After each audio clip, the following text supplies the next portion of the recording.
Ladies and gentlemen, it is time for prize fighters, circus freaks, and gangsters. I'm Jamie. And I'm Greta. And as always, we are here to talk about the guns, graft, grift, gentility, gruesomeness, and there's no giraffes. What else we got? No. I'm not a G word. Gregariousness of the 19th century. Yeah. We are two former teachers bringing it to you the best way we can through movies and TV shows set in the 19th century. Yes, and this week we get to see more examples that the more things change, the more they stay the same, because this is the fake news episode. Oh, yes. Who can control the narrative? Right? Because this episode opens, and it's the scene where Monasterio says goodnight to his lady love. He walks off into the dark. He gets attacked by Zorro, but what? Diego shoots Zorro? Like, I swear, I just watched the end of the other episode, and this is not what happened? Exactly. And again, leaving us confused. And it was set in black and white, so you knew it was a flashback, but you weren't sure what the hell was happening. Exactly. And I was like, wait, what? Am I gonna... Look, I realize it's been a minute since we watched the previous episode and recorded that, but what? Oh! He's reading the story about himself. Mm-hmm. And there's, like... The one thing he does appreciate is, like, the whole Zorro and Diego hate each other, and they definitely can't be the same person, totally not at all, shut up. Yeah. They have the same gorgeous lips and beautiful jawline, and they sound exactly the same, but you know... Yeah, Diego doesn't wear a mask. Right? That's how you... Yeah. How could... I mean... If Zorro wears glasses, how could Diego be Zorro? Totally. Although he does start doing like a Batman voice in this. A little bit. Like he's got that like Zorro voice, so it's a little gruffer and deeper and growlier. Well, and we'll talk about kind of like where he goes a little bit Batman for sure. Oh, he absolutely does. Yeah. Yeah, but in the meantime, all of a sudden Nolan's people are at the door, and they're like, "Hey, man, we know it's you." Like, what the fuck happened? Yeah. Yeah, and Nolan's fighting the captain. Diego shoots Nolan, and now Diego has to free Nolan. Or like, that's the flashback we're getting. And now we're confronted with Diego has to free Nolan. He's being blackmailed now by the natives to free Nolan, or they will reveal his secret identity. His oh-so-secret, impossibly secret identity. And so we got to figure this out. We've got girl Zorro, Nolan. She's in the prison. The doctor is back. Yeah, this is just, it's so convoluted because I feel like everybody's going against their nature in this. Like, the natives blackmailing him was so out of character. Yeah. I was really turned around watching this. Yeah, this one, even though, like, this sort of stuck to one story, with the flipping back and forth between like what's actually happening and then what's being written about what's happening and then what people have to do to deal with these things being written that are all kind of twisted up. Yeah. Confusing. Yes. And I didn't even realize we had seen that doctor before. Oh, he's the one who was in the tavern last time, who Monasterio was sitting down and it's like, why is Ramirez dead? Like, how did that happen? That's the same doctor. Oh, gotcha. And so in this scene, they make the doctor seem like he is kind of caring for Nolan. Like he's being kind of caring. And that was interesting how they changed the portrayal of the characters as they showed the scene from different characters' vantage points. I really enjoyed that. Right. Also appreciated that the nurse's name is Miss Cole. So, Kohl, nice German name, getting all the nationalities in there. Oh, yeah.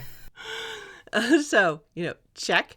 And, we get this whole, like, struggle and, like, I don't even know. I wonder if her last name was Cole because that's interesting. Because so it's like charcoal or the color or the actual coal. Well, so, it was spelled in the closed captions Kohl. Like, oh, okay. Like hold like the German word. Gotcha. Okay. Cool. Because you would think that like they made a big deal in a lot of like literature back then about like the whiteness of your face. So, and that is a big thing in Mexico City in terms of like social status. I don't know if it is now, but like maybe 20 years ago, I know that it was a very big thing. So, oh my God, the Spanish Empire had like basically trading cards in the 19th century to sort of sort out according to like what shade somebody's skin was, what kind of mix of whom they were probably, and like what category of society they would then fit into. So, they had a racial Pantone book? Oh, hell yeah. Oh my God, that's wild. They're just holding up color swatches next to your face. They had this whole like weird mix and match. Like people weren't just mixed race. They were very specific about which races were mixing and how much of the mixing was going on. And so every category had like a different name that they gave them. It was crazy. Yeah. Oh, wow. Were they distinguishing between Turks and Arabs at that point, or were they kind of lumping them all in the same group? That would probably be lumped all together. But like if you were Spanish mixed with blacks, Spanish mixed with Native American, Native South and Central American, if it was a mixture of... That's mestizo, right? Yeah, is that what that is? Yeah, okay. But if you were like black and Native mixed with some like it was super complicated. They kind of had that in the American South, didn't they? Because there was the term octoroon and things like that. Yeah, and mulatto and quadroon. They had, but they're basically in the American South, it was like, are you white or how much white are you not? Gotcha. Whereas in a lot of the sort of New Spain, ex-Spanish Empire places, it was like, no. We recognize far more categories. Yeah. So it was, they weren't lumping all non-whites into essentially black like the Southerners were. Right. They were like, oh, well, you're Chinese and instead of black, and so that puts you in this level rather than that level. And wow, right, that must have been a lot to keep track of. You would think they would have become great mathematicians. That's why they had to have the trading cards. That seems like just a lot of people sitting down and like, let me cipher this out. Yeah, no, the whole like sorting out people's goodness based on how much of what heritage they had. It was a hobby then, and guess what? It's a hobby for some people now. Was that information that was kept in like the family Bible? So you'd have like the family tree and they would like denote who was what in that so they could keep track of it? Because I know that was kind of the compendium of all family information at that time, wasn't it? Well, yeah, the family Bible is definitely like who is your parent and who is, your grandparents, and making sure, or hopefully making sure you weren't marrying first cousins. But that didn't always work out. No, I think the racial labeling was usually done externally onto people, so you could say, this is why I'm better than you. And I think it was also a big function in government hiring, because people of certain racial mixes couldn't have jobs above or below their station. Gotcha. And then I'm sure also like how you enforced the law on them and what prison you went to, and how you treated them in business dealings. It wasn't a good thing. And then there was a lot of people sort of like trying to cover up their racial heritage, or then also other people trying to label people with fake racial heritage so we could shun them. And then there was also the Jewish people who were told to forcibly convert during the Inquisition, but even when they did forcibly convert, they were still in this like second-class citizen status, and I don't remember exactly what it was called. Conversos. Okay, so you know this better than I do.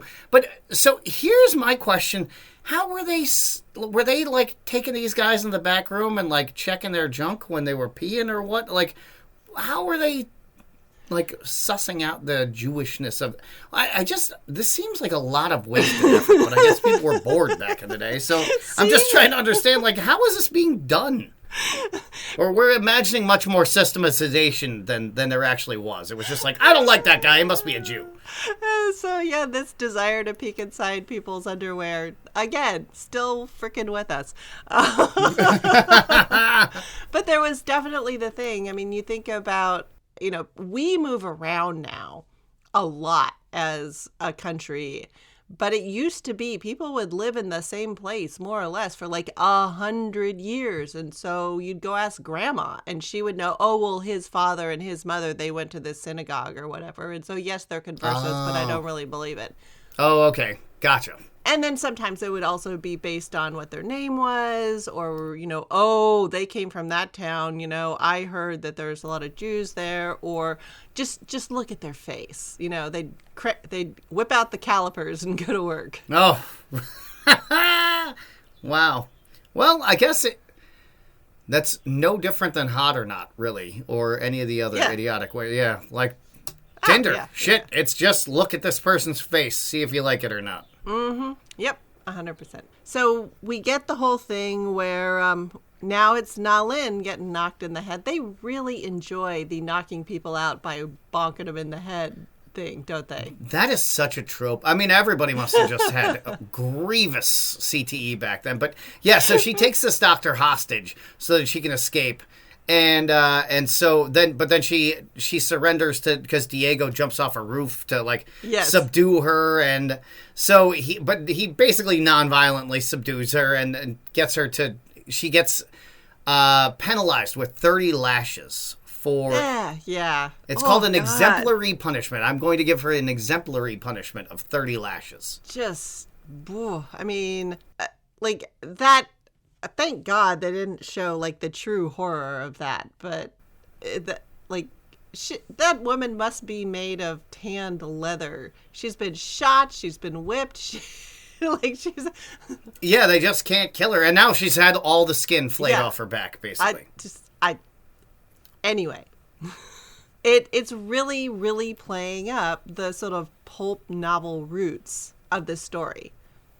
Yeah, and it's hard to even comprehend the type of, a human, outside of, a consensual environment. A human whipping another person to, injure them is such a vicious and crazy way to attack a person. And then, when you see the pictures of people's backs, slaves and stuff, oh my, the keloids, an inch high, and, it's just, the violence of it is hard to even, we don't have anything. You'd have to get run over by a backhoe or something, yeah, that the level of purposeful repeated cruelty is just incredible. And outside of industrial accidents, you really can't get injured like that in the modern life, or getting mauled by a wild animal. Right, you're not going to be injured like that ever. There you go.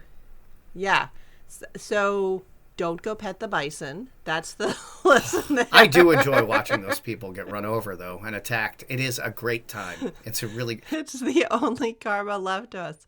Well, we're not going to, there's that karma there, but we get to get a little more gobernador, and it's all right, governor, is it time for karma to come get you? Because, once again, the velvet jacket and vest situation he's got going on continues to be epic, but boy, does he crank his little bastard dial up to 11 when he's talking to Monasterio. And we're over here contemplating the horror of getting hit with a bullwhip once. Right. And he's going 30 lashes. What the fuck? Why did you only give her 30 lashes? And the captain's like, well, that's what the law provided for. And he's like, damn the law. We need to whip her all to pieces. Yeah, only 30.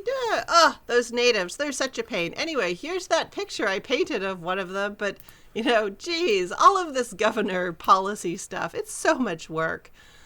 And meanwhile, the captain's just being staunchly ethical and rolling his eyes and at your pleasure, sir, doing that. Meanwhile, he's like, oh, I'd like to shoot this man. This guy is making things worse. He's making my life worse on a daily basis, and I hate it. What I did not see in his eyes at this moment, although I feel like if we rewatched it, we would see Oh, your time is numbered, sir. Your time is numbered, and I think I can do your job better than you. Oh, yes. Yeah, no. He's definitely starting to think those thoughts. Fortunately, I guess for him, the governor decides he needs to go poke the Russian bear. Yeah. Poke. Poke. Boy, these are the most organized, methodical, logical Russians that have ever been conceived, I think. Honestly, I mean, especially 19th century Russians, we're talking about some of the most aggressively drunk and barbaric psychopaths living on the planet. These people would not have been having reasoned conversations about their future snake-like behavior. Do you think? It becomes interesting because you've got Ivanova, a woman here who's trying to like claw some space out for herself. I did super enjoy that, okay, they are living on the ship. Like, that's the Russian embassy for the Russian American country, which that's believable. The wallpaper, kind of believable. The portholes, thank you very much. But the square corners of this room, stop it. That's what's on. Logical Russians are, you can swallow logical, sober Russians, but you can't swallow square corners. Because they're on a Tell us boat. why. How do What you is going have on a with square room on a boat? That's true. Well, I don't know if it's a big boat and you've got a hold that has Sure, on an aircraft carrier or whatever, but like this is a boats. 19th century trading ship. I tried. I did my best. Yes. All I can say is that I was having fun where Andreevich, he's plotting in his head and he's got a million things that he thinks he's going to do. And then Ivanova says, oh, yes, you'll definitely stay in charge. Don't you worry about that. I'm like, dude, watch your six. No. Oh, that woman's been plotting to kill him the entire time. She's done everything but flick her tongue out of her mouth like a snake. And, he's like, how can I, make the governor feel good and yet steal all the money? Like, he's trying to do, a betrayal inside a betrayal under a cover of betrayal. And you're like, yeah, you're an amateur here, sir. Meanwhile, this is just his drunken dream because he is passed out on the floor in IRL. It must be because, he has himself writing this note. Dear Governor, please come to this totally safe meeting on the boat. Don't you worry. It'll go great. Love the Russian guy who looks like he's had all the pigmentation surgically removed from his skin. His skin's damn near translucent. He's like, I can't go outside in the sun. I have to stay on the boat. Yeah. So yes. Oh, they recently found in real life. They found there's one of the chemicals that makes artificial food coloring red also turns mice skin translucent. So they're thinking that it can be new X-ray material. Maybe they got the idea from this actor. Ooh, there you go. Yeah. The transparent Dorito mice. That's right. Yeah, exactly. Yeah, this man seriously looks like he has glass noodles for skin. But we leave them hanging in limbo of their own treachery, and we get to see Lolita being given her mother's wedding dress. Now, a hat indoors would not have happened on a man.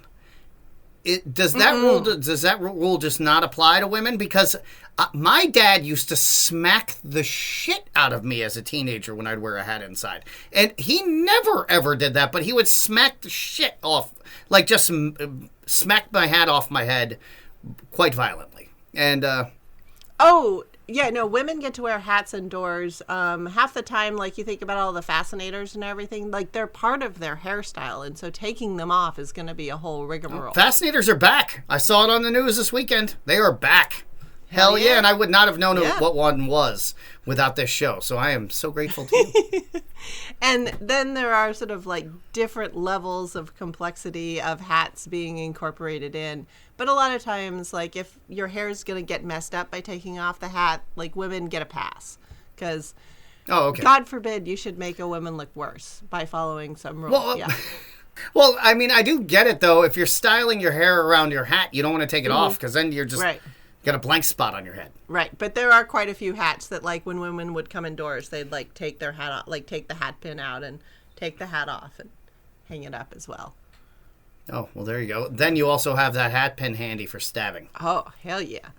The whole, like, okay, it looks like this wedding's gonna happen. We gotta kind of, make it happen. And so Lolita's mother giving her a dress to use for her wedding dress, 100% totally would have happened, especially when you're, like, totally out in the back of beyond in what was Alta California at this point. That would have happened.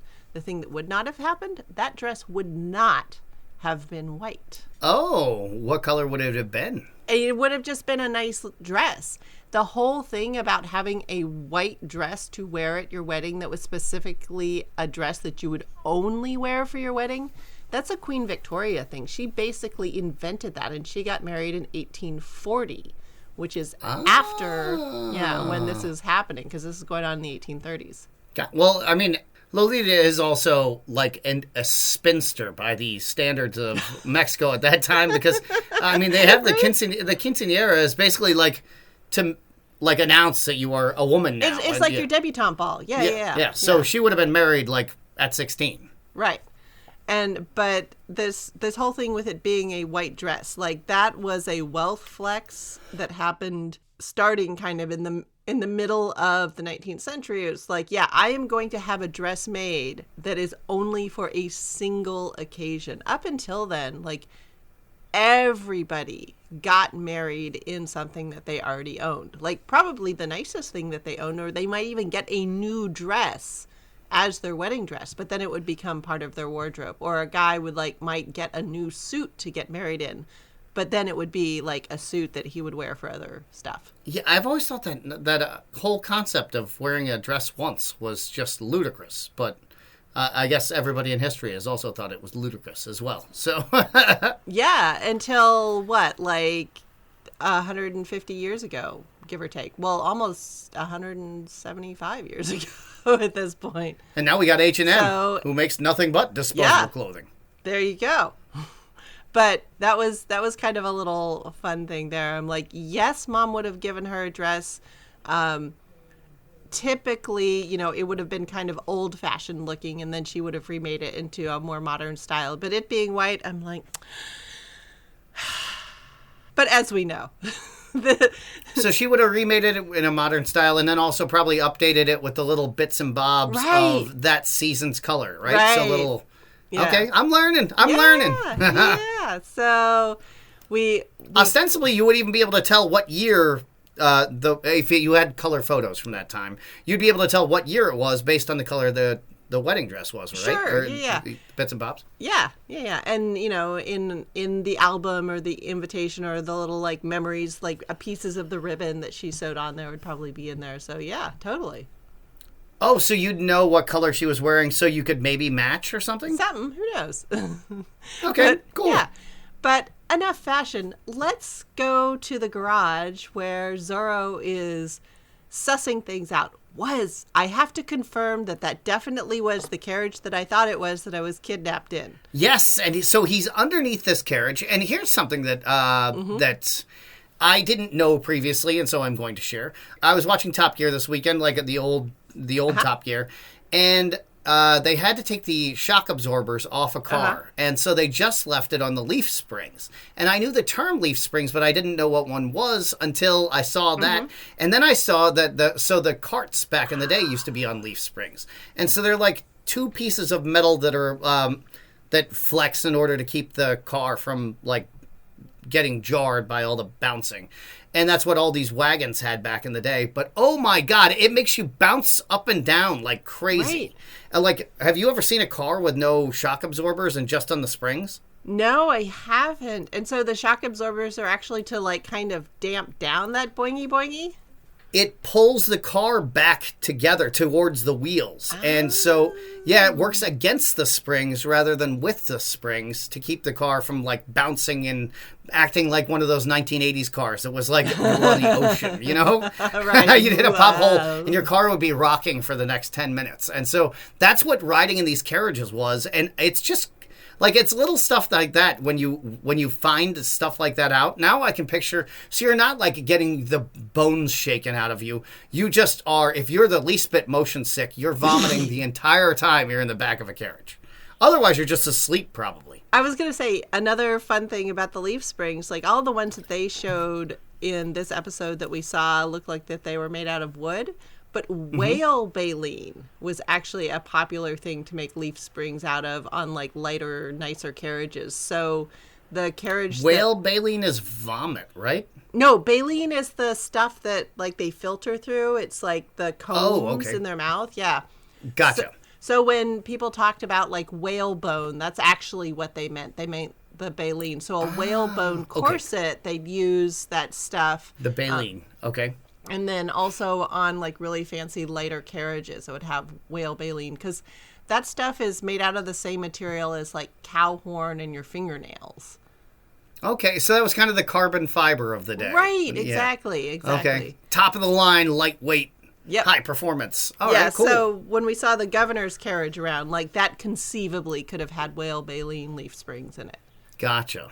Well, that explains a little bit more the incessant murder of whales at the time, because I thought they were just melting them down for oil, and I was like, that's just incredibly wasteful. You know, also, yes, you know, just their you know, filters and their oil, but yeah, the rest of the whale, fuck that.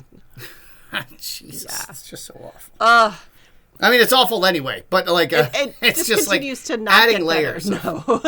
Yeah. But yes, we discover that, like any poorly organized villain, Tadeo is leaving his secret hood in the carriage, and he's number 4. Yeah, so that's Lolita's dad, which is now making his relationship with Lolita even more problematic. So right. and he goes and he's, like, trying to work this out with Bernardo, you know, back and forth. It was an amazing nonverbal conversation. I mean, amazing. It's just so much was conveyed with just gentle pats on the shoulder and a slight eye motion, or, you know, a raised eyebrow. It was so great. It was a lot of fun. And so, yeah, he's starting to sort of work out. Okay. That actor's phenomenal. So when, you have to go watch Money Heist or La Casa de Papel. The first 2 seasons are so much fun, and he's a lot of fun in it, too. So he is not mute. No. His character. Wow. Because I figured he must be at this point, because he is so good at... I mean, you feel like he has communicated his entire life with his own, like, system of gestures. It's amazing. He did such an amazing job. Yeah, no, he's a great physical actor for sure. So we're starting to finally start to chip away at this whole mystery, like, who killed Diego's dad? And yeah, it becomes clear, like, oh crap, was Tadeo involved? Like, everybody knows Ramirez was one of them. He was probably killed Alejandro, as far as we know. But, like, oh no, if there are 3 guys there, Ramirez was one of them. Was Tadeo the second one? And are we going to figure out who the third one is? Like, I kind of don't care that much anymore. This has been going on for so long. Plus, they're all in the same weird club. You know, I feel like you could probably write him off as a bad guy. Though, if we do discover, like, why they decided they suddenly hated Alejandro, that might be kind of interesting. But I don't know if we'll get there. We got so many other things running around in this. What we do know is there'll probably be another set of twins involved if they do. I still vote for the secret baby, man. Always with the secret baby. Always with the secret baby. We've got twins. We got the slap. Where's my secret baby? Come on. Okay, so, yeah, Diego's whole thing, like, I was going to propose to Lolita. I'm like, she's engaged, right? Like, we know this. Is this What? Oh, but he makes it all better because he cock blocks himself with misogyny, which is just amazing. He's like, you know what? I need to protect this woman who is clearly shown she can kill wild animals and men with the same ease. I need to protect her from the enemies of Zorro. And so I'm going to push her into the arms of this guy I hate, which makes no fucking sense at all. But it does if you're thinking like an idiot 22-year-old man. And this was the Batman moment. Like, he went full Batman here. Oh, and today signed off on, Bernardo signed off on all of it too. He's patting him on the shoulder like, yeah, you're doing the right thing. And it's like, bro, she can kill everybody. Everybody. Why wouldn't you want a partner in murder? And then he goes, like, even more Batman, I'm going to go torture myself some more by going and talking to Lolita as she's staking out the future house she's going to live in with her future husband. Literally waiting for this man to come and say, you're laying that house out for us, right? Because I want the entrance over here. That's what so she's showing him the whole layout of their house.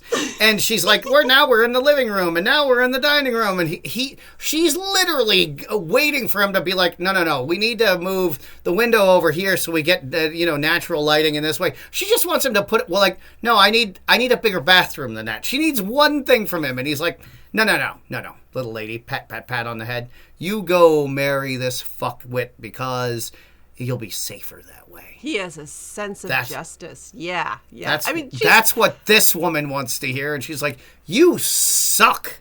You just suck. I was just like, are you seriously trying to turn me into Lois Lane? Because I don't feel like she was a very happy person.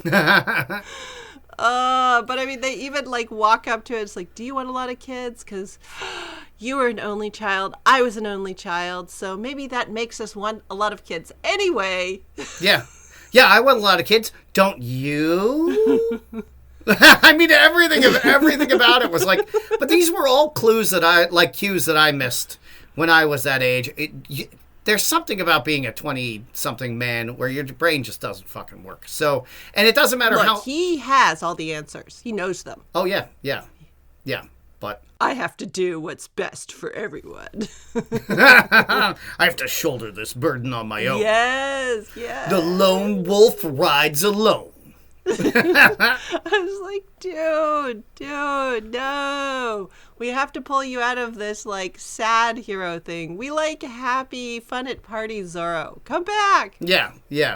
But enough of that. Let's do some mystery. We finally get to see Guadalupe Montero and how she's all involved in this. And she's hosting Samuel?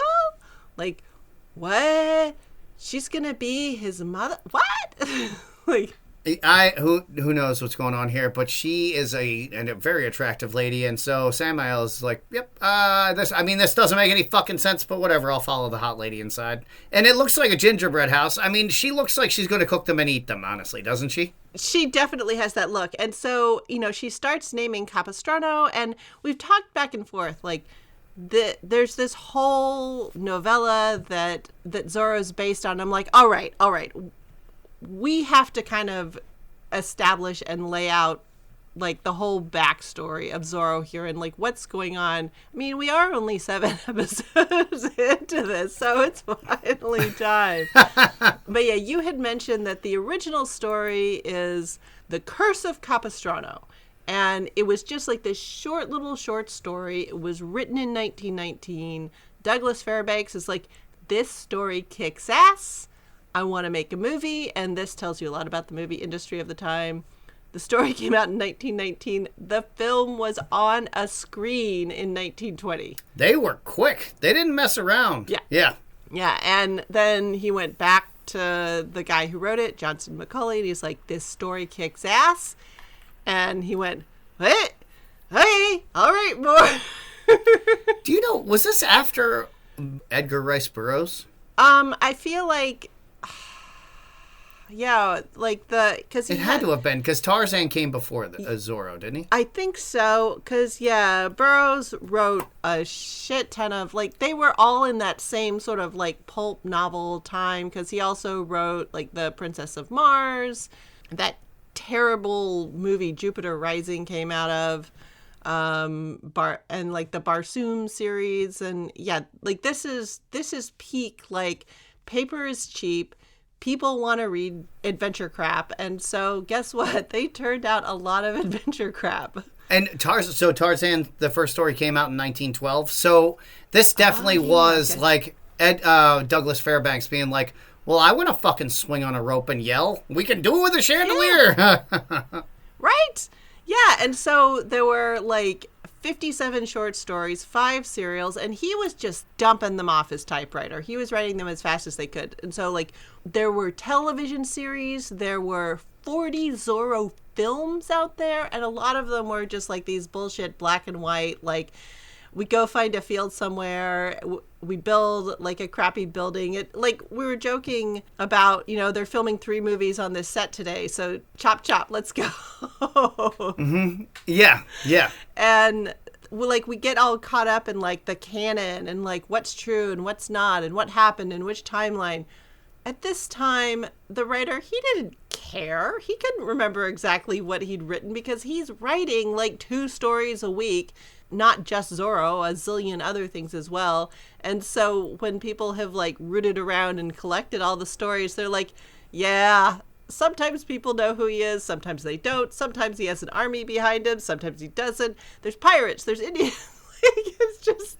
It's just nonsense. And the authors never thought anybody would like sit down and say, well, this is the real story. He's like, you people are weird. Calm down. It's just a story. Yeah, exactly. There was none of this, like, yeah, there was no canon back then. They were just writing entertainment. Right. And it goes back to the TV we grew up with and the stuff that I love, where it's just like, every show is just a throwaway. Like, you don't need to follow a plot line through the whole damn thing. Like, let's just set them in different environments and let it rock. You pick it up, you put it down.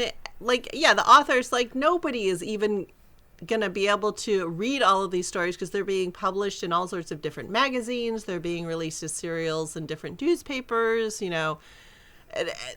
There's no... And these guys were not well paid, so no. It's not like they thought people were collecting this shit. No, he was a little shocked when Douglas Fairbanks came back to him and he's like, you've got to write more of these. And he's like, more of what? This story. Oh, yeah, I wrote that. How about that? I wrote that? All right, yeah, cool. All right, okay, cool. So, but the crazy thing is in 2005, Isabel Allende, like the famous author who wrote like The House of the Spirits, and I think she has a Nobel Prize in Literature. I know she has Pulitzers. Yeah, she wrote a backstory for Zorro in 2005. But she's Chilean, and so, but she was really pulling up this whole, like, this is a Spanish superhero, especially a superhero for, you know, the Spanish speakers of the Americas. And so she really, like, pulled together all of these elements and created the backstory. And that seems to be kind of what this series is pulling a lot of its information from. Oh, cool. Yeah, I'm not too steeped in the lore, so that's awesome. Yes, and she had to create a lot of the lore to, like, hang all of these disparate parts together. And I love it, because, like, she's, like, this very serious award-winning author, and she's like, you know what? I would like to do something just fun. Just, I want to write an adventure story that she just did. So I think that's great. That's awesome. I did think it was particularly fun to think about all of these sort of like different versions of Zorro written in like these over 60 different stories that were written about him when we're looking at this episode where it's like, which is the story of Zorro? Like, there's what's really happening and then what's getting published in the newspaper. That was an amazing segue. And yeah, so... But you're so right, because it's... Are we talking about the Tobey Maguire Spider-Man, or are we talking about the Andrew Garfield, or are we talking about... Tom Holland? Or, yeah. And so, are we talking about real Zorro, or the one that's been talked about in the newspapers, which is a story that Diego does not like, but he realizes the utility of it because it gives him an alibi. Because now he's been present with his face out at everything where Zorro's supposed to be there. So now he has a full locked-in alibi. And then I also just love... he goes in and he's like, the French dude, he's like, what the hell is going on here? And just like so many news outlets today, he's like, what are these stories and where are you getting them? He's like, they're just coming under the door, written by this Clarence Reginald Montgomery guy. I publish them, I get more clicks. It's great. And we've been holding their money, and because we've been making all this money, we've been holding money for them, but nobody ever comes to collect. So that'll be nice when I finally decide to cash that out. Yeah, but I mean, I'm not real worried about how true these stories are, because boy, did it help my readership. I'm like, again, nothing changes, man. Not a damn thing. Oh, speaking of that, so with yesterday's assassination, quote unquote assassination attempt, I do not know if you've already heard, but the man did, as we all knew he would, did vote for Donald Trump in 2020, and Donald Trump just said in a speech that the AK-47 was the best gun and his favorite gun, and that's why I bet this man chose that gun. And I'm just like, okay, so now we have had two people who had no business having access to high-powered firearms like this. Like, the one guy had a standoff with the police where he barricaded himself in a building, and they're like, nah, but he should only get to have 4 dangerous guns. Any guns for him would be dangerous, but they gave him an assault rifle. It's just wild. Sure. Yeah. But they're like, yeah, it's very important that we protect everybody's... What? That's just... Ugh. I don't know how I'm being protected by giving people assault rifles and high-capacity ammunition. Just anybody walking around on the streets in just like not at war places with a high-powered rifle. What? Yeah, unless you are a policeman, and if you want to carry a gun and the right to bear arms is that important to you, be a policeman. Some of them are, but yeah, that whole well-regulated... Or a park ranger, or... Yeah. I mean, you could carry a gun then if you really need to. But yeah, the well-regulated part... regulations. Just because they wrote the militia part. Yeah. Ugh. But, yeah, once again, there's no need to check the veracity of your stories and no need to check whether or not people should have weapons. Or even whether or not the U.S. government allowed people to carry guns wherever they wanted before 1965, which coincidentally was the year of the equal rights. The year equal rights happened. So, yeah. Yep. Yeah. Well, that's depressing. So, you know where I want to be? I want to be back in a pulp novel where Zorro... Let's talk about the misinformation in our pulp novel rather than the misinformation that's been foisted upon school children since 1965.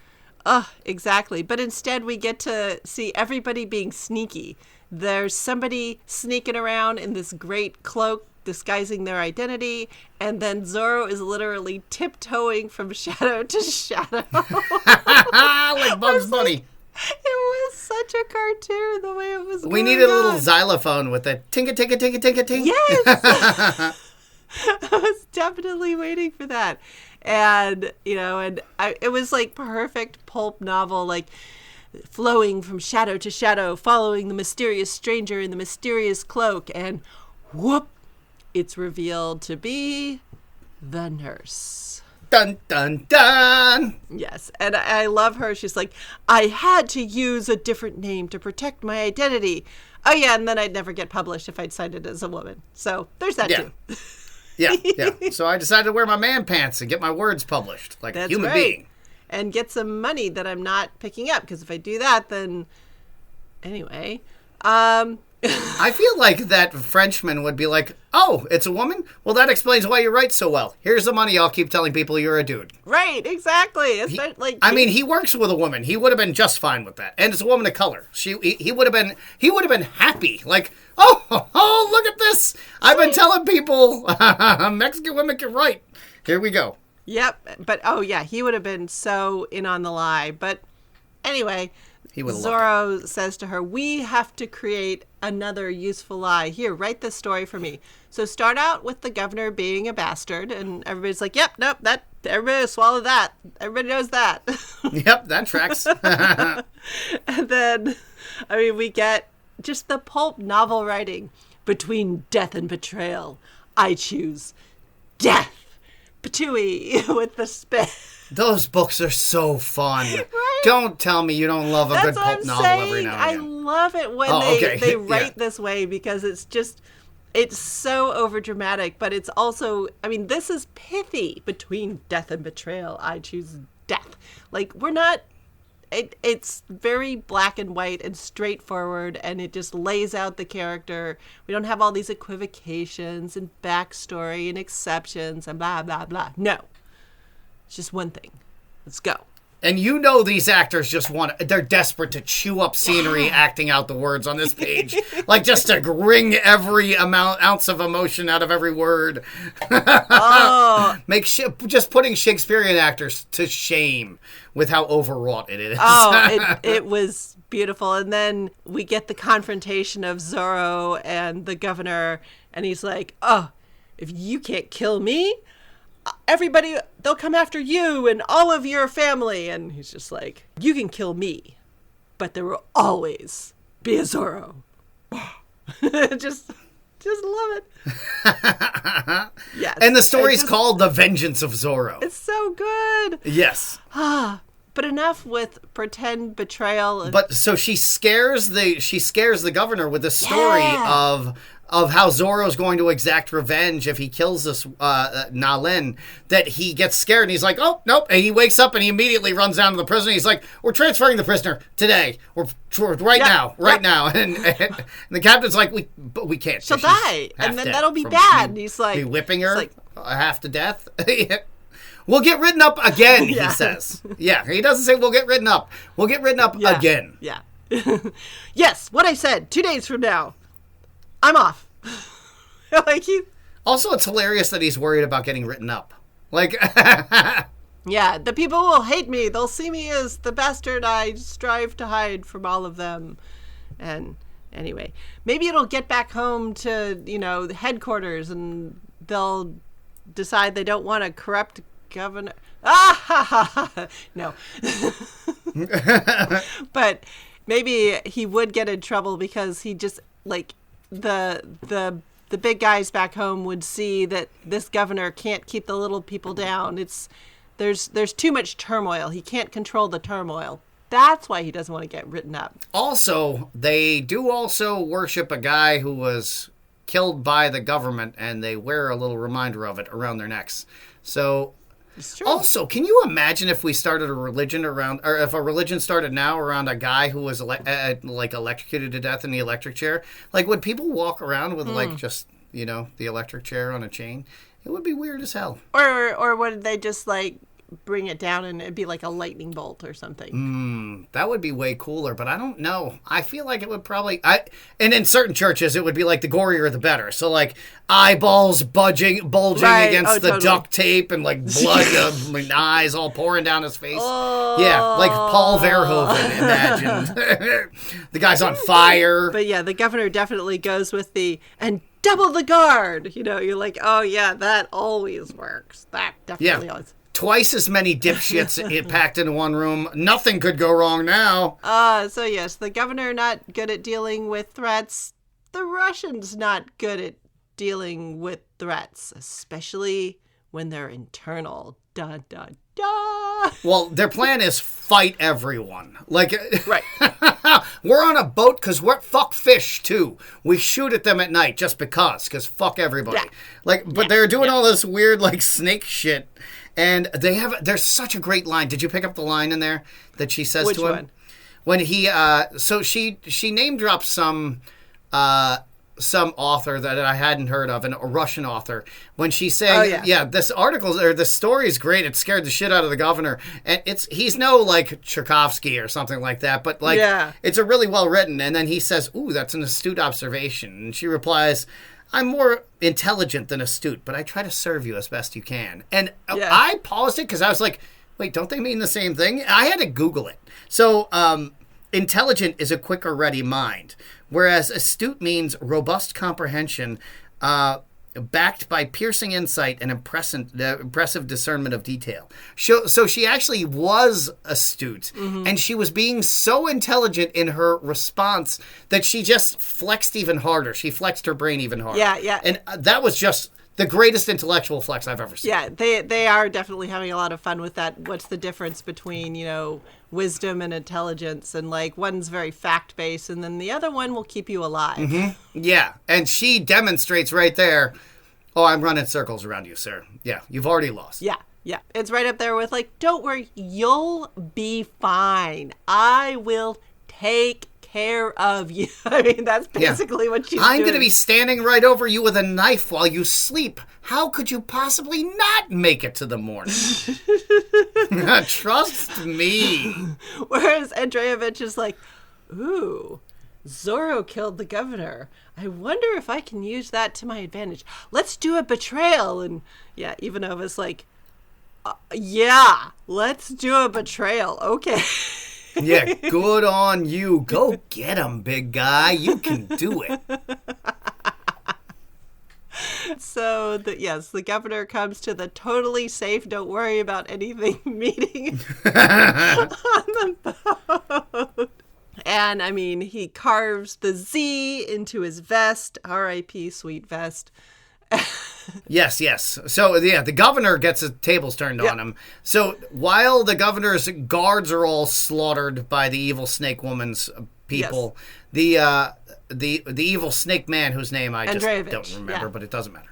Oh, Andreevich, yeah. He has turned the tables on the governor and puts the sword to his chest, and he's like, "Yep, Zorro's about to kill you." And the governor's like, "Well, Zorro can't kill me because my guards." And then there's no guards because they're all dead. And so now he's getting set up like the governor's getting killed by Zorro. Yes, and he does it, and then I love it. He like goes to the door and he's like, "Rattle, rattle, rattle! The door's locked. What's going on?" I'm like, "Yeah, told you to watch your six, bub." Because Ivanova, she just goes, "Whoop. Oh, how about a grenade?" "Yeah, see, did you see Zorro blow up our boat?" "Yeah, thank God I wasn't in there at the time."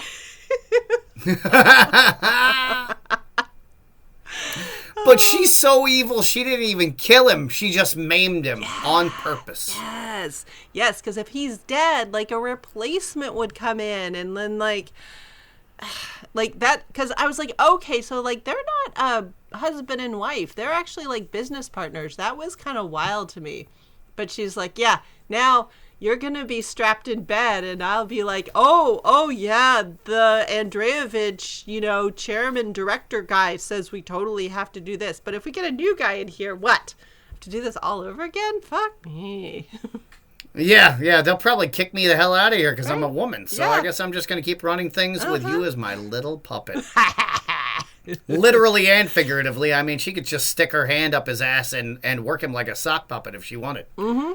She figures she has everything locked down. Meanwhile, the nurse is trying to get everything locked down with Nalin. "Here, drink this drink. It'll help you. Come on. Drink the drink." Yeah. Meanwhile, Nalin doesn't trust any of them because she's just been whipped half to death. But they're trying to drug her with laudanum so that they can get her out of the jail looking like she's dead, even though she's just sleepy. I mean, that is 19th century bingo card fodder right there. The fact that they said laudanum, like 12 times during the episode, I was like, yes, I too would like my opium soaked in some brandy. Delicious. Yeah, why not? Hey, you know what? Wow. It really was like Quaaludes, but 100 years earlier. Right. Wow, that's wild. We really don't progress much. No. But I mean, and this is the funny thing, like opium it was still a pretty difficult thing to traffic in. And it was a lot of work to make. So it was a pretty expensive thing. But by this point in the 19th century, it was starting to be somewhat regulated. Like you couldn't just go into a drugstore on your own to buy it. Or if you could, like they would like keep a note. And so if you were doing it too much, they would try to like regulate your supply. Oh, okay. So like the Matthew Perry situation kind of with the ketamine. Right. But you know who was sort of the stereotypical laudanum addict at this point in history? Who? Old women who had gotten addicted through either needing it for sleeping or to deal with menstrual pain. Or PMS, which apparently was not studied by medical, right. Or not PMS, menopause, which was not studied, not Menopause, studied by medical yeah. science until like now? Yeah. Well, the pain that women suffer, the Bible says they should feel that. So we don't need to know anything further. Like, honestly, that was a lot of the reasoning. It's just, like, just lock her in the attic. Like, how do these men not want to help their wives? Like, I see my wife in agonizing pain for, like, it drives me crazy because I can't figure out anything to do to make it better. But, like, how am I the only one? It just... The Bible. It's crazy. It's like you don't even read it. Jesus. It is like I don't even read it. I guess I need to... Yes, I need to get on that. I'll find an unburned one somewhere around the house. But I do love the part where the nurse is like, hey, I do have this extra story that I wrote about how this whole adventure ends before the adventure even starts. And I'm like, once again, something that totally happens. People go ahead and write the story first according to the way they want it to come out. Hey, I mean, it's a different way than I do things, but... Hey, you know, Ben Franklin never fucking tied a key to a kite either. Nope. So it seems like a lot of the stories we know are apocryphal. I mean, my favorite example of somebody writing something based on the way that they wanted it to come out, they point out that a lot of the monuments that you find in sort of Egyptian excavations, they would build the monument and put the inscription on it about how the battle came out as part of the preparation to go fight in a war. Oh, that's interesting. You're kind of like a spirit board or whatever you call it. You know, like The Secret. You know, we're manifesting abundance. There you go. And so, yeah, there'd be sort of like, this is how this war actually happened, but hey, look, there's this monument that has it all written up about the way they wanted it to happen. And so, you know, once again, totally things that we're just coming up with on the way. They've got the resurrection of girl Zorro. So she gets... so the plan goes slightly awry. The idea is they're going to drug her, make her look dead, and then they're just going to take her to the doctor, bring her back up, and then they're move on their way. Yep. But the captain's like, no. We can't have her body stolen by the natives or whatever, and we're just going to bury her here. So they bury her alive. In the little graveyard right next to the prison. And I did love the nurse is like, yeah, we have to take her to the doctor who hurt his arm. I did appreciate the payoff that they like spent some time, like the doctor fell down and owie broke his elbow or whatever. And then they pay it off at the end of the episode. Thank God they didn't actually bury her 6 feet under. Well, no, I don't think anybody... You've never dug in the American Southwest, have you? Nope. Oh, no, it is not a good time. I dated a girl who was an archaeologist, and it's really fucking hard to dig deep, especially when you really want to find arrowheads or whatever. It's really hard because there's a lot of like rocks and shit in there, and then there's also like diseases that come out of the ground, and there's snakes and scorpions, and so you can get valley fever on top of getting bitten by a poisonous snake.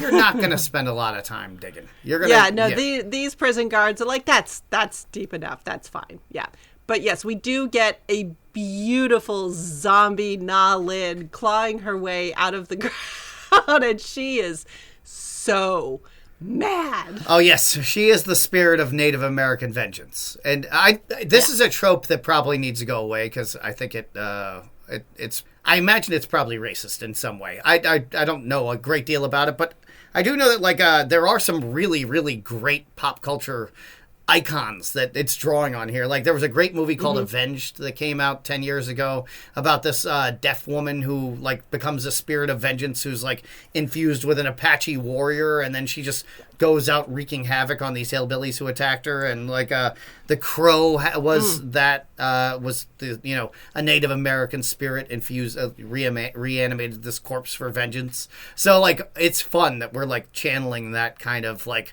spirit of vengeance shit. Yeah, I mean, what? She was shot, she was whipped, she was attacked, jumped on, buried alive. Like, yeah, she has some Passed over for promotion. Let's not forget that. Hell yeah! Yeah, let's not forget the reason why she's here. She'd been training her whole life for this, and, like, some pretty boy comes in from the big city and is like, hi, I'm a man. I'll be taking that Zorro thing now. A white man. Yeah. Oh, white man. Hell And yeah. I'll be taking your job. Thank you. Yeah. So, you know, the hat that Nightcrow was wearing when he resurrected her, I was like, yeah, this is a mishmash, because I recognized what they were trying to do with that hat. That is such a Northwest Coast, like, Salish Sea pattern that they were trying to do. I'm like, yeah, that nothing like that lives in California. Well, maybe he killed a ship's captain and stole it from There you him. go. Yeah. Okay, sure. Yeah. Hey, I'm just doing my best here. Yeah. But yeah, so we've got this different story that everyone's believing. Nalin is freighted with the idea that no, she's going to help Zorro and make California a wonderful, justice-filled place now that the terrible governor is dead. Oh, yeah, and so now the story has spun her as she's been resurrected from the dead by Native American shamans. And so now, like, she clawed her way out of the ground, but, like, the story is that Native American shamans resurrected her to work with Zorro to go fuck up all the rich people in California. And so that's a powerful-ass tale. I mean, it's ridiculous, but there is historical, like a pop culture historical reference. There was a late 18th century poem called The Indian Burial Ground that started all of this shit. So it is possible that they would have come up with such a cockamamie plan. Oh! Yeah, because they were, I mean, and plus, like, Native American, like, bullshittery was really popular at the time with vaudeville and all that. Like, they were just, like, all the bullshit, like, potions they were selling people were called the Kickapoo magic potion, and it was all fake Native American stuff. And then also, like, the very present thing in medicine at that point, like, people were still pretty bad at determining whether or not somebody was actually dead. The idea of, like, listening to a person's heart to see if they were alive or dead, that's, like, new at this point in the 1830s. Yeah, not everybody, I mean, they didn't have mirrors to hold up against a person's mouth to see. Yeah, right. If they did have a mirror, it was big, probably. And so, again, like, that was part of the reason, like, you sat up all night with the corpse to, like, make sure they weren't just, like, in a coma. So that's what awake is? To see if the person wakes up? Yeah. Oh, I'll be damned. Yeah. That makes far more sense. And now I understand why it's called awake.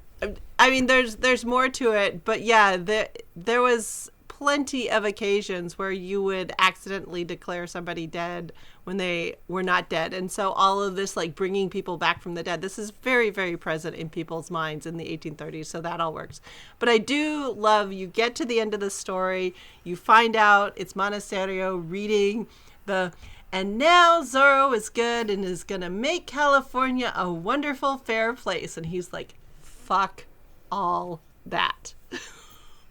Yeah. The captain immediately kind of he kind of pulled a J.D. Vance, you know, and he goes from, like, he's right wing, but he seems like he's kind of chill, to what the fuck? Because all of a sudden the Captain Monasterio is now, like, super anti-Zorro man. Yes. He's like, well, I'm the governor now. Everybody clap. And I'm saying that at sword point. I'm not begging you. I'm threatening you about it. And so everybody's like, yay. Yeah. Okay. I'm going to do despot until somebody tries to take it from me and take this crown from me. So, yeah, I'll be your despot until a different one's appointed. And the only person I think who's happy about that is Ivanova. Is like, yep, okay, I've got another guy I can work with. Cheers. I'm on it. I love this. I can lead this idiot around by his nose for the rest of his life. Yes. So he's a sucker for a pretty woman, so that's pretty much it for him. yeah, and Lolita kind of looks over her shoulder. You're like, are you gonna see that? Okay. Yeah. Yeah. All right. I think. You guys all know he's an idiot, right? Oh, fuck. Yeah. Though this was the point at which, like, where he was speaking very slowly and clearly, and I could really listen to him. I'm like, okay, he has like a provincial, like, American Spanish accent versus all of the high class people have like the Madrid Spain accent.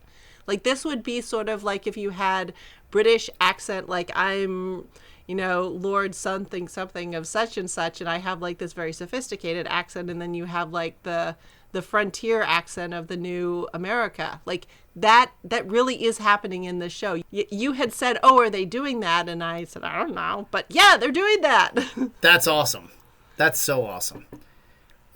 So a colonial American accent or like a 19th century American accent would sound like, do we have any kind of, I mean, I know we have a colonial American accent somewhere in like New England or something. They're on some island and they all sound like pirates. Yeah. Yeah. Oh, it's down on like some of the Outer Banks islands off of like North Carolina. Oh, okay. But if you had a British accent and then you were coming to, say, New York in like the middle of the 19th century, which is sort of what's going on here, you'd have like those very like flat, broad kind of like, sort of a New York-ish accent is kind of, I think, what there would be the equivalent. Oh, interesting. See, I assumed it was almost more southern sounding because of like the terms reckon and ain't, which was a very commonly used word until we decided to make it some kind of class issue. I had just assumed it was more of a southern accent, but more like New York. Interesting.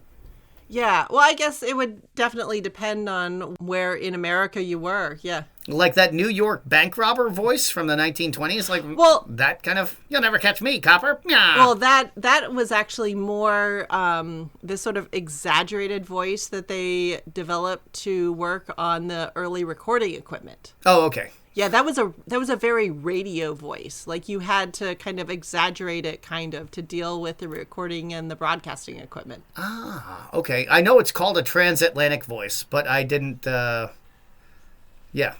Interesting. I figured it was just kind of a pastiche of British and American. Yeah, that is definitely the transatlantic accent. That's exactly it. Okay. But even so, you can, like, if you're watching movies that have, a British person visiting America, or you have an American person visiting Britain, there is this implication that the British accent is sort of more refined and more sophisticated, and that's what I was finally cluing in on with the way Monasterio was speaking. I'm like, okay, that's so awesome.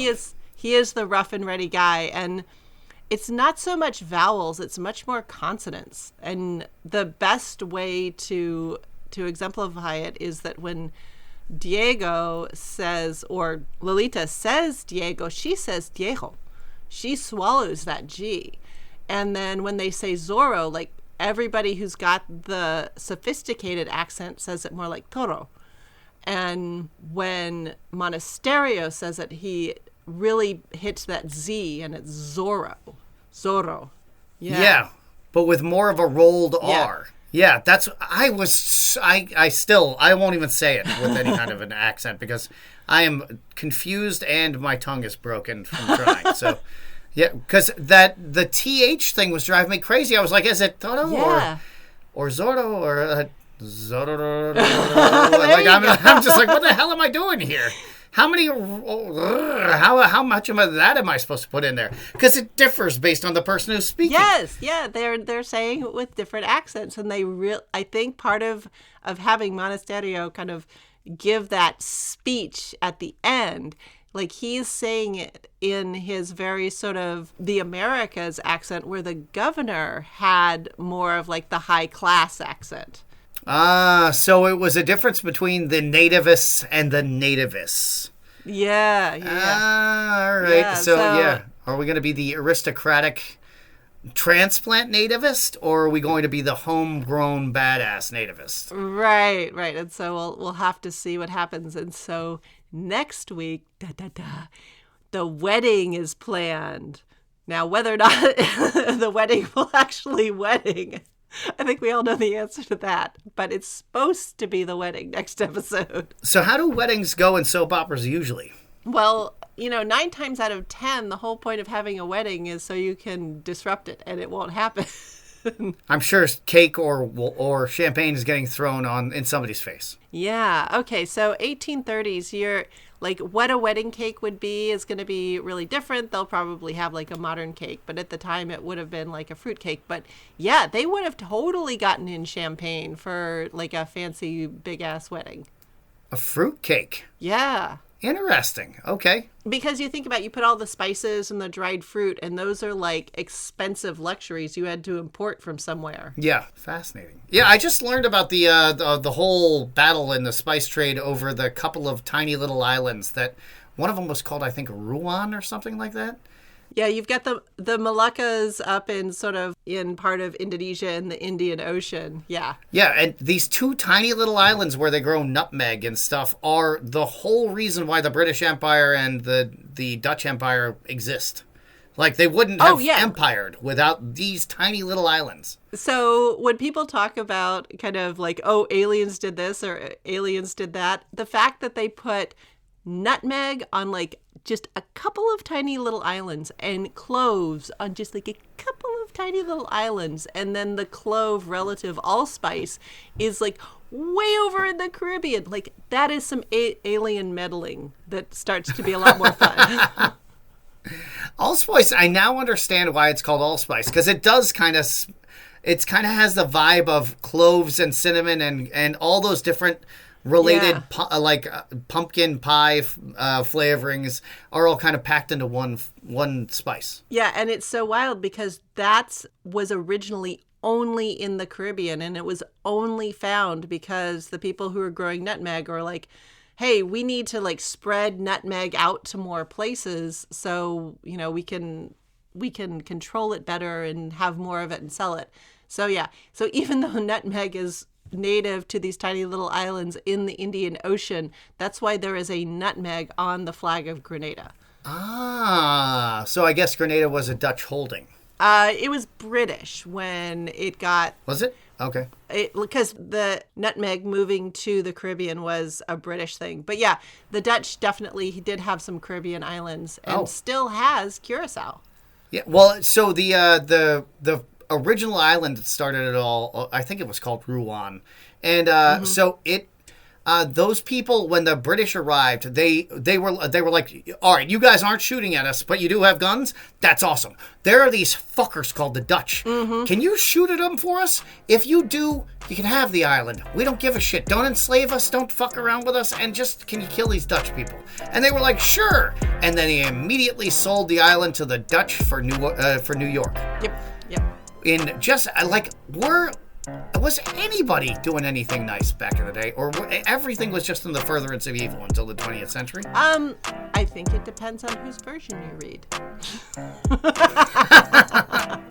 But yeah, the truth was a different animal when it took anywhere from 3 months to a year for just the letter of one person's version of what happened to get back home. Like, nobody knew what was going on. And then you got to compare all these competing versions. Yeah. I guess that kind of explains why the Spanish could get away with Cortez, Cortez could get away with being such a bastard when the Spanish were like, can you guys go kill this guy? He sucks. And they even sent people to go kill him, and then they were eaten by the Aztecs. Right, yeah. And the mosquitoes that they brought, and the alligators and the jaguars. Yeah. And Yep. Wait, we brought mosquitoes to the New World? Mm-hmm. Oh, you're welcome. There were no mosquitoes in the Americas until they were brought over in the water supplies of the French and the Spanish and the English, Boil any water that does not come from an approved source. Yeah. And don't allow puddles to form in your yard because the mosquitoes will breed there. Okay. So how could you have stored water in such a way as to, I know that wood is antibacterial. However, you're going to get, like, even if you boiled that liquid, it's not going to be airtight in a wood barrel, is not it? like super duper airtight, but the thing is they were just pulling it out of like whatever water source and then carrying it over in these Just swamp Yeah, water. yeah. Drinking pond water. Like, I don't even like walking past a fucking pond, but those people used to drink that water, which is psychotic. This is That why smell is everybody's like, horrific. you know what? Beer. I don't care how bad the beer is, because you know what they have to do to make beer? Boil the fucking water. Well, and that's why everybody was so excited about tea. Here was another thing. We would like boil the water for tea, and now you're drinking something that doesn't cause you to fall asleep and forget everything that you were planning. Yeah, and give you dementia, which they have now definitively linked to alcohol use. Now the access we have to alcohol is insane. It'll be interesting if we swing back to prohibition again, because we are getting to the point, like the 19th century is the birth of the prohibition movement in America, because we were drinking like fucking fish. Yeah, it'll be interesting to see. All right, well, we will be back next week for the wedding that will probably not wedding, because otherwise what are you even doing here? But before we get to that, where can people find you on the internet? I am at Plague of Strength on Instagram, where I post daily about all things amazing and muscular and just superhuman performance. How about you? You can find me on my other podcast, The History of American Food, where I just had an epic episode about Jell-O and gelatin things and all things jiggly that the 19th century was absolutely obsessed with. So that's a lot of fun. We will be back next week, but... That is the end. That's the end. All right. I will see you later. All right. Indeed. Bye. You can always reach out to us by email at pcgpodcasters@gmail.com. And you can find more dope beats like this one from royalraven.com.